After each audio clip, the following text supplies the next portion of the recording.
Guys, there was a time my skin used to produce excess oil. I mean, the oil was too much that you could literally scoop out the oil to fry akara. I'm not even joking. Like, my skin was super oily, and during that period I was always dealing with recurring acne. I was always dealing with textured skin. My skin always looked dull. I was always dealing with hyperpigmentation. Having an oily skin comes with a lot of skin concerns. In fact, excess oil production is a skin concern.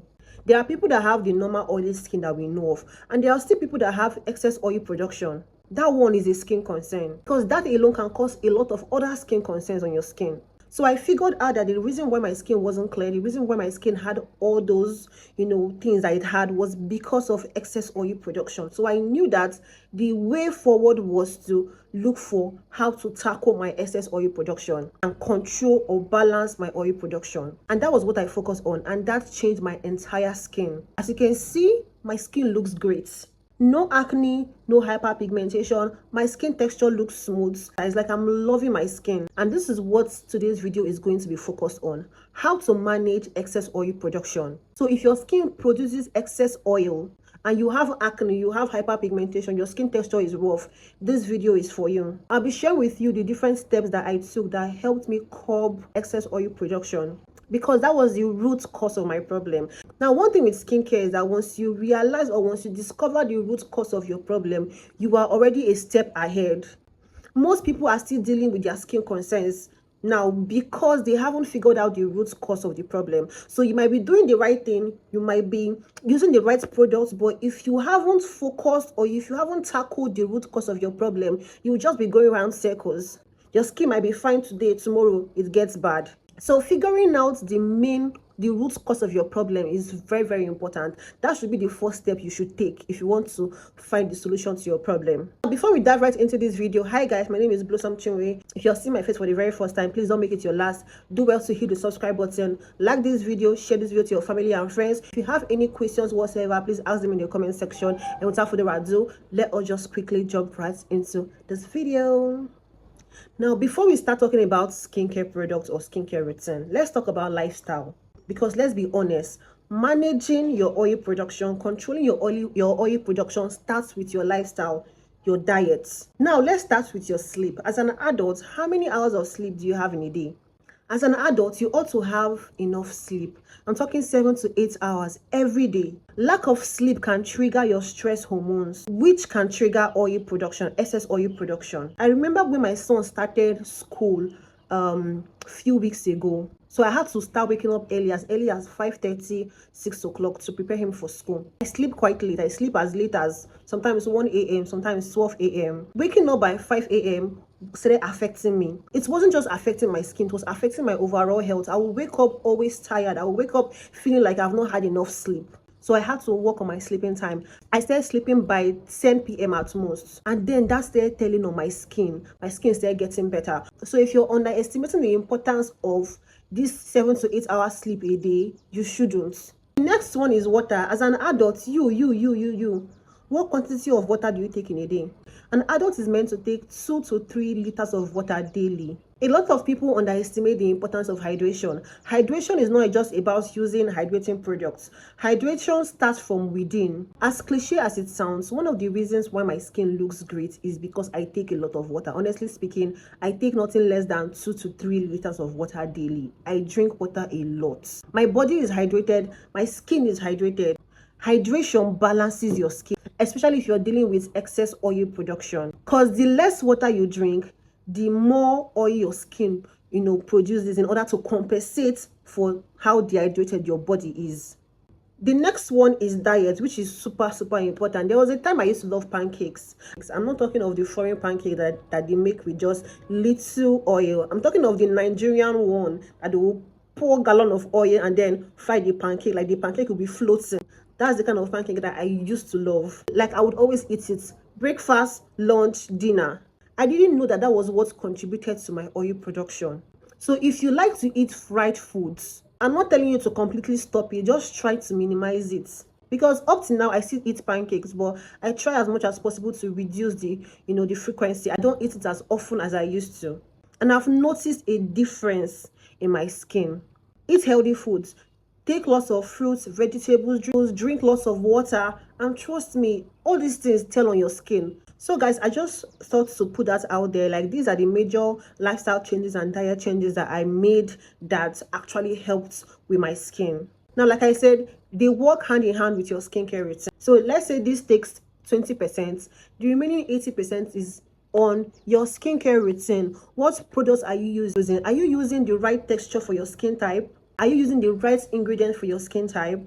Before you go ahead to buy those skincare products, please check their consistency. If your skin is oily, you have no business using heavy, thick moisturizers. You have no business using any oil-based products. Why are you using a face oil on your oily skin? Make it make sense. Instead, go for lightweight, gel or water-based products. When it comes to moisturizers, pick a lightweight or a water-based moisturizer. Avoid things like cocoa butter, shea butter, coconut oil, and the likes on your face. Instead, go for things like hyaluronic acid, glycerin, aloe vera, etc. All these things will give you hydration without suffocating your skin. So the main focus is to look for products that feel weightless on your skin, but they are giving you hydration.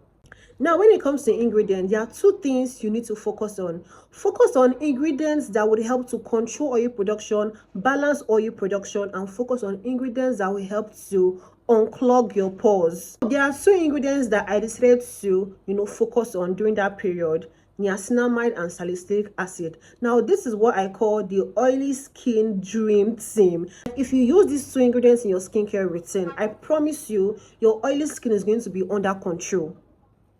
Now, why niacinamide and why salicylic acid?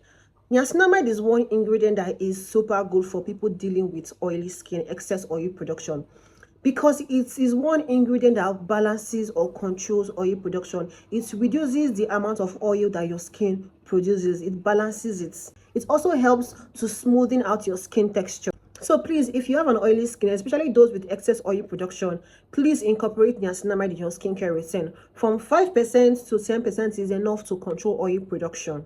Then for salicylic acid is what I call the vacuum cleaner, the pore cleaner. It goes into your pore. It is the only exfoliant that penetrates into your pores. The other ones, glycolic acid, lactic acid, in fact AHAs in general, they don't penetrate into your pores. They only work on your surface and give you a smooth texture.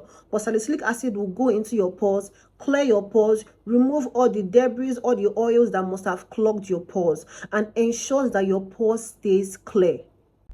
Another ingredient that can also help, I didn't mention that because I realized that a lot of skincare products that contain niacinamide or salicylic acid also have this ingredient, and that is zinc. Zinc also helps to control oil production, and it helps to calm inflammation. Now, you can get some niacinamide serum that contains zinc. Example, the ordinary contains 10% niacinamide and zinc. You can also get some salicylic acid product that also contains zinc. Please, if you see any product that contains salicylic acid and zinc or niacinamide and zinc, get them. Now, for your niacinamide, definitely it has to be in serum form. But for your salicylic acid, it could be in form of your cleanser, toner, or serum. Now, the one you're going to get depends on how clogged your pores are.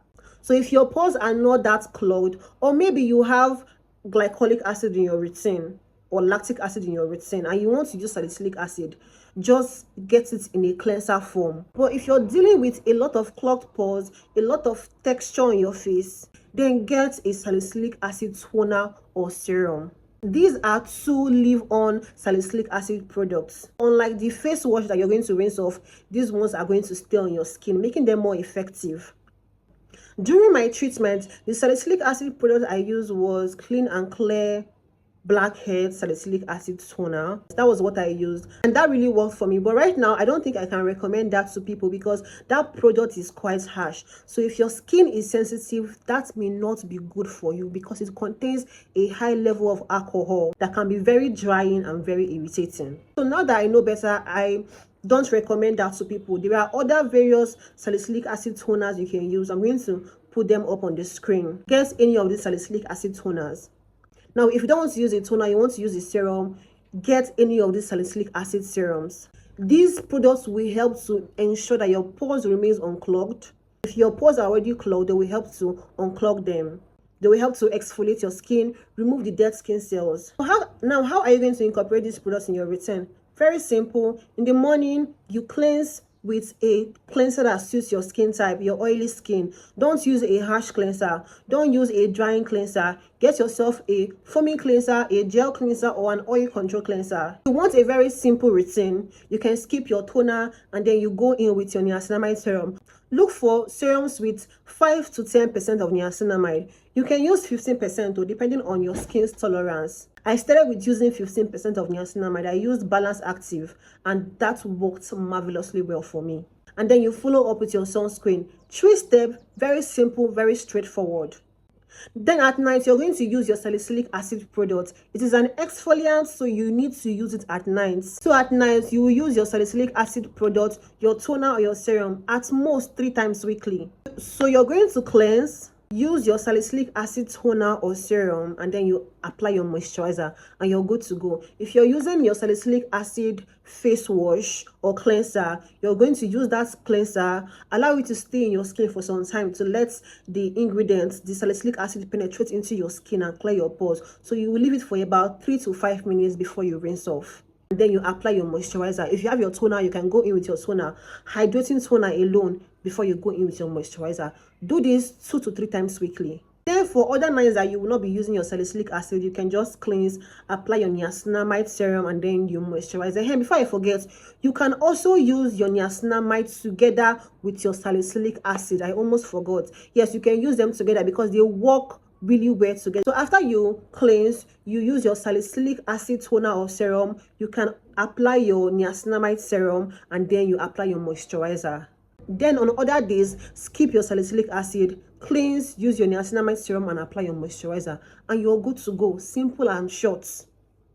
Now, it is important to note that you are managing your oily skin. You are not completely sucking up the oil. Like I said earlier, your skin needs a certain amount of oil for it to, function well. So the aim is not to dry out your skin. The aim is to manage it, put it under control so that your skin doesn't produce excess oil. And these ingredients are what are going to help you. Your lifestyle, your diet, and your skincare products are what you need to enable you control or manage your oil production. These were the steps I took and the products I used that helped me control oil production. And once my oil production was under control, I stopped breaking out. I rarely break out. Even during my periods, I don't break out. So because I rarely break out, I rarely have hyperpigmentation. I rarely deal with dark spots. My skin texture has gotten smooth. My skin looks great. So guys, that's it for today's video. If you enjoyed this video or if you found it helpful, please do well to hit the subscribe button so that you can be a member of this beautiful, amazing family. Like this video, share to your family and friends, and if you have any question whatsoever, please do well to ask them in the comment section. I always reply my comments. And until I see you in my next one, guys, have a beautiful week. Bye.